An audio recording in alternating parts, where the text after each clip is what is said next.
不要。哎、刘董，你一直在说你们家的床垫很厉害，到底厉害在哪边啊？我们家的床哈，第一个全部都是客制化，能够依照每个人的体态来做调整，还加上 AI。买床不是凭感觉，要靠科学的。你看到这个图有没有？这个人就是你，有没有？现在是仰睡，这是你的胸，这你腰，这你的臀，它越红压力值越大。好，你睡上去，它体压就马上出来。你看它这个是不是及时帮你在调整？有没有？感觉在动，平常这样子躺它就一直动。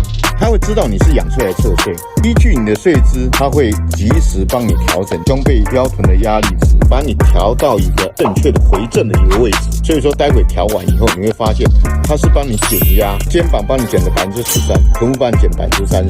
Oh my god！ 哎，感觉怎么样啊？哎、真的差很多哎、那这样子是不是那个床垫更贵啊？我跟你讲哈，便宜不好用才贵。重点不是要不要买，反正我跟你讲，你先来躺躺看，躺了以后你才知道这个有多厉害。